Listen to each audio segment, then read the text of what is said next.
الرجيم بسم الله الرحمن الرحيم الحمد لله رب العالمين وبه نستعين وصلى الله على سيدنا محمد وعلى آل بيته الطيبين الطاهرين اللهم صل على محمد وآل محمد. السلام عليكم ورحمة الله وبركاته. وعليكم السلام ورحمة الله. Inshallah, today we're reciting from Surah Al-An'am, verses number 69 to 73. Page number 136.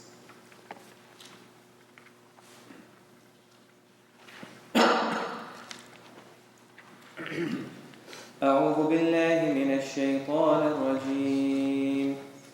بسم الله الرحمن الرحيم. وما على الذين يتقون من حسابهم من شيء ولكن ذكرى لعلهم يتقون.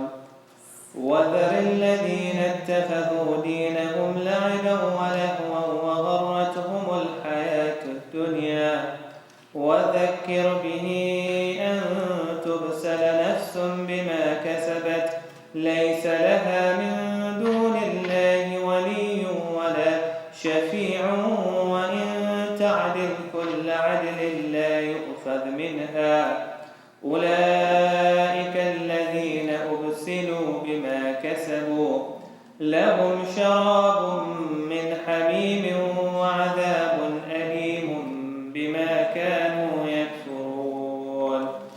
قل أندعو من دون الله ما لا ينفعنا ولا يضرنا ونرد على أعقابنا بعد إذ هدانا الله كالذي استهوته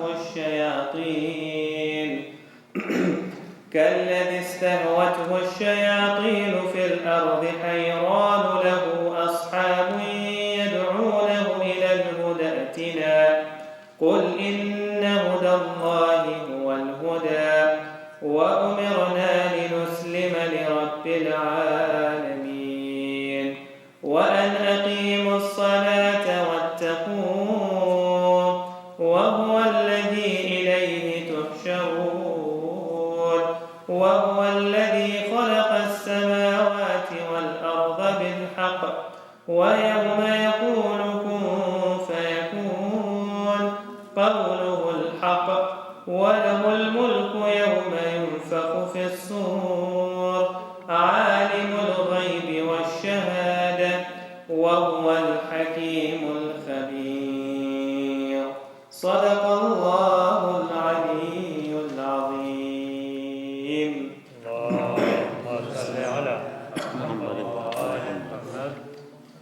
We'll start by commenting on verse 70 as 69 is a continuation of the previous page. Allah subhanahu wa ta'ala is telling the Prophet and the believers that ignore those who take their religion to be an amusement and take it to be in vain. There's a very interesting discussion amongst the scholars over here. Why does Allah subhanahu wa ta'ala say that there are people who take their religion to be an entertainment and to be something in vain?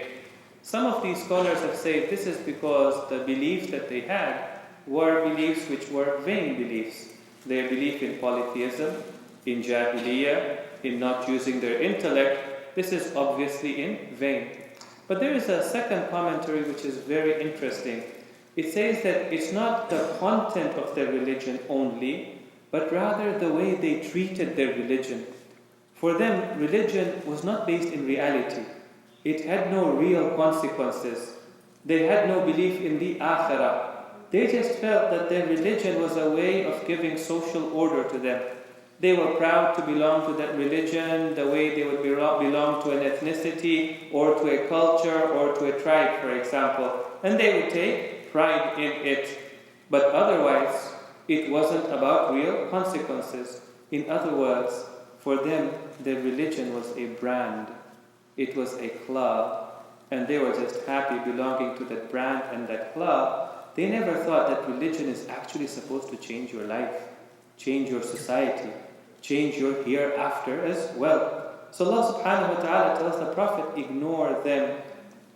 What this also means is that this verse, in as much as it talks about the polytheists of Makkah, is also talking about us as well.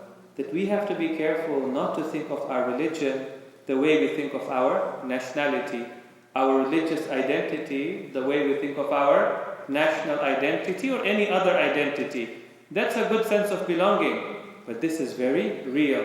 And Allah subhanahu wa ta'ala says, وَغَرَّتْهُمُ الْحَيَاةُ الدُّنْيَا. They use their religion for their worldly purposes or for their personal goals. Now what does this mean? Some of our young brothers and sisters, they have friends who are not a good influence. They may be very cool people, they may dress in a very cool manner, they may talk in a very cool manner as well, but they're not a good influence. Sometimes they happen to be people in the community, kids in the community, right? So what are we supposed to do over there? Should we just ignore them and forget about them?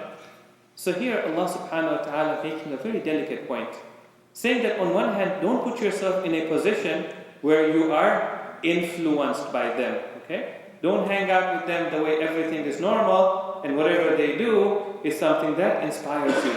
But on the other hand, you also have to do amr bil ma'ruf. You also have to do nahy anil munkar. When the time is right, you have to voice your opinion. So what does God tell the Holy Prophet? He tells him, وَذَكِّرْ بِهِ أَن تُبْسَلَ نَفْسٌ بِمَا كَسَبَتْ. But remind them, even though they may think of it as a joke and entertainment, but let them remember, every action that they do on the day of judgment, they are going to answer for it. It's going to affect their soul. Okay? لَيْسَ لَهَا مِن دُونِ اللَّهِ وَلِيٌّ وَلَا شَفِيعٌ. Also remind them, on the day of judgment, nobody is going to be able to help them. See, the polytheists believed that they were idols, and these idols, as long as they worshipped them, they would intercede on their behalf. So it didn't matter whether they performed good deeds or not, whether they were ethical people or unethical people. What's the worst that could happen? On the day of judgment, we'll go to these idols, and they will intercede on our behalf. They will put us into paradise. Does it remind you of something? Sometimes we also think of our imams like that as well. It doesn't matter whether we do good deeds or not, whether we are ethical people or not. On the day of judgment, we will go and hold on to Lady Fatima, we'll go and hold on to Imam al-Hussein, and they will get us a pathway into heaven. Before I share with you this hadith, let us remember one thing. Love for the Ahlul Bayt never replaces effort, and effort as well never replaces love for the Ahlul Bayt. They both have a role to play in our lives.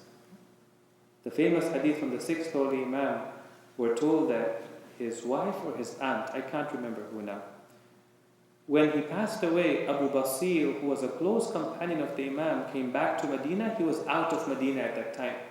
So he went to visit this lady who was in the house of the Imam. And he said to her, you have got to tell me what happened during the last moments of his life, because I missed it. And he was in tears. Maybe she was in tears as well. So she says to him that there was a very strange thing that happened towards the end of his life. What happened? She said, we thought he had died. We were ready now to start and do the ghusl and kafan, for example. And then we realized he opened up his eyes. And he was alive still. And he said, call my entire family, everybody in the house, and around the house needs to gather in the room. Everybody gathered in the room. And the Imam said, tell our Shi'as, لا تنفع شفاعتنا من استخف بالصلاة. Our shafa'ah will have no benefit whatsoever to that person who takes his salat lightly. That's a scary hadith, by the way. Because it's not just saying to the person who doesn't pray. No. That person who says, you know what? I don't have to pray. What is this prayer thing that we have got to do? So what's the big deal if I missed my prayer or I say it qada? It's okay. Person who does that have no hope in our shafa'ah. Meaning what? Meaning the Imam wants effort from you. He wants you to take the religion seriously. He wants you to take your ethics very seriously. Otherwise, even he cannot help you on the day of judgment. Okay. وَإِن تَعْدِلْ كُلَّ عَدْلٍ لَا يُؤْخَذُ مِنْهَا. On that day, even if you gave away $1 million, it's not going to help you. $1 given today is 1,000 times more valuable than $1 billion given in the akhirah. At that time, no matter what you try to do, it's not going to help you. أُولَٰئِكَ الَّذِينَ أُبْسِلُوا بِمَا كَسَبُوا. They will be engulfed by their actions and they will enter the fire of hell. قُلْ أَنَدْعُو مِن دُونِ اللَّهِ مَا لَا يَنْفَعُنَا وَلَا يَضُرُّنَا. Now, as believers, subhanAllah, there were this group of believers who were able to come out of their community, to leave behind their community, to change their lives, to accept the truth, and they were ostracized by their community. Now, their parents, their friends, their family members always kept bugging them, why don't you come back, join us, we'll give you this, we'll give you that. Now, how are they supposed to respond to their community? This is how they respond.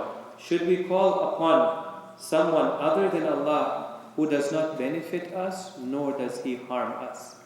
What sort of a religion do you believe in?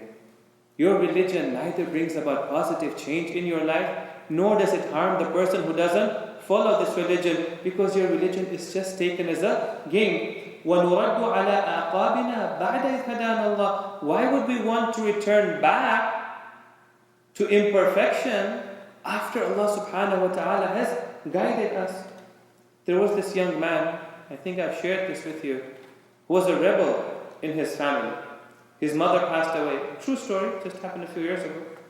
His mother passed away, and his grandmother was raising him. And he gave a torrid time to his grandmother. The day he left for college, she was the happiest person on earth. Gone, right? And then after a while, what does he do? He starts calling his grandma, how are you doing? Things are going well. How can I come? Can I come and help you? He calls more and more. Now he comes. He starts helping her. He starts doing things with her. After a while, she goes to him and tells him, what's wrong with you? And what's happened to you, right? I mean, you were very different from the way you are right now. We were before. And what does he say? He says, when I went to college, in my dorm, I was sharing a room with a Muslim. And the more I came to know about Islam, I became a Muslim. These are the akhlaq of Islam taught to me by the Prophet of Allah and the Qur'an. And the grandmother says, well, whatever you're on, I want to be on that as well. Okay? Now a person like that, who has found a purpose in life, who has now found perfection in life, he's now on the right path. Why would a person like that ever want to turn back to the old ways? This is what the believers were telling the non-believers at the time. نَرُدُّ عَلَىٰ أَعْقَابِنَا بَعْدَ إِذْ هَدَانَا اللَّهُ كَالَّذِي اسْتَهْوَتْهُ الشَّيَاطِينُ فِي الْأَرْضِ حَيْرَانٍ. You know, today our children believe in ghosts, right? Sometimes. So the Arabs also used to believe in ghosts. And they believed that there were certain ghosts in the desert. And their task in the desert was to actually take travelers and make them lose their path, misdirect them. Okay? And sometimes what will happen, alhamdulillah, at least when you are on the road over here, even if you lose your road, if you're in Surrey, it's very easy, isn't it? You have avenues which are numbered and streets which are numbered. And you can always somehow find certain landmarks and go back to the place where you're not lost anymore. But imagine being in a desert. I mean, the moment you lose your sense of direction, it's all gone. You travel for long periods of time and you don't even know where you're going. Okay? So Allah subhanahu wa ta'ala says, a person who is living in the time of Jahiliyyah, following the religion of Jahiliyyah, is like this person in the desert who has lost his path and now he is hayran, he is completely lost his sense of direction. Why would anybody want to put themselves in that position? لَهُ أَصْحَابٌ يَأْتُونَهُ إِلَى الْهُدَى ائْتِنَا قُلْ إِنَّ هُدَى اللَّهِ هُوَ الْهُدَى. We take our guidance from Allah subhanahu wa ta'ala. Question: why do you take your guidance from Allah subhanahu wa ta'ala? Why not from the other people who are around you? Very beautiful answer coming in the next verse. وَهُوَ الَّذِي خَلَقَ السَّمَاوَاتِ وَالْأَرْضَ بِالْحَقِّ. God is the one who created the heavens and the earth with haqq. What does haqq mean over here? Haqq is the opposite of batil. Batil means something that is not just false, but something which is vain. Something which is without a purpose.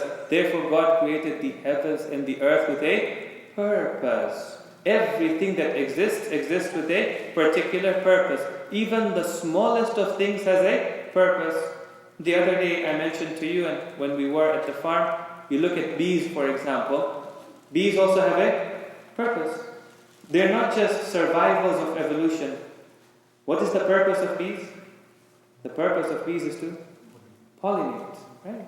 They pollinate the vegetation, and at least I believe 1/3 or maybe more of the world's food that we consume relies upon bees to do their work of pollination. God has created everything, even the smallest of things, with a purpose. Let me ask you a question. If you have an expensive piece of machinery and you get a problem in how to run that machinery, who are you going to go and ask? Will you go and ask somebody else who has that piece of machinery as well? Like, I have a problem with this. Can you tell me what are some possible solutions? Let me try it out. And maybe I may end up breaking the machine, or I might end up spoiling the machine. Or are you going to go and ask the company that produced it? Obviously, you're going to go and ask the company that produced it. Why? Because it knows the inner workings of the machine. It knows every nut and bolt and how that machine is made. It also knows what purpose every part of that machine serves, isn't it? Now today we live in the life of this world. The most expensive thing that we have right now is what?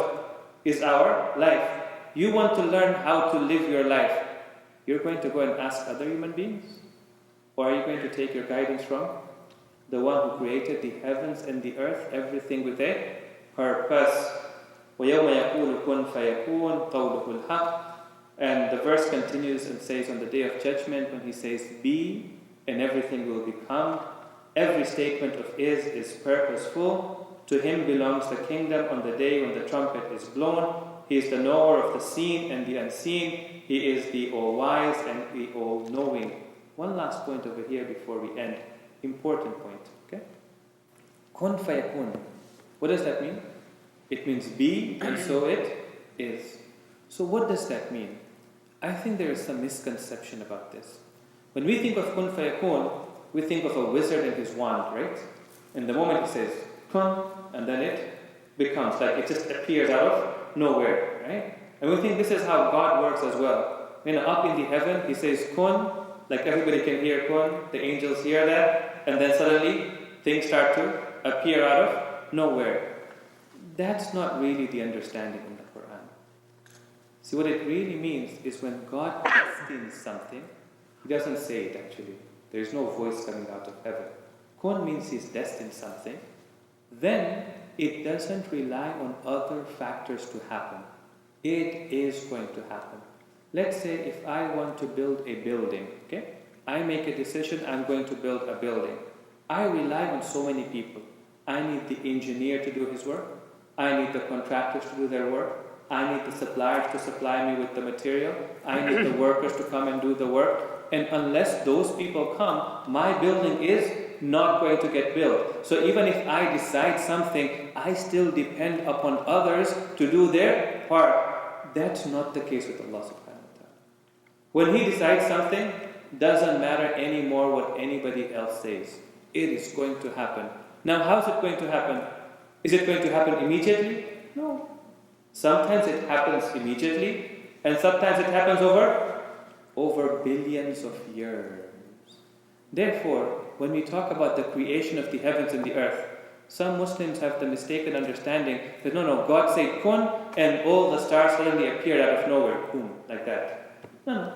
Allah decided that there would be the existence of the universe, and gradually over billions of years, the way scientists have explained it to us, these stars, these planets, all of the other celestial bodies that we have, they came into being. That is the real meaning of kun fayakun. Sallu ala Muhammad wa ala Muhammad.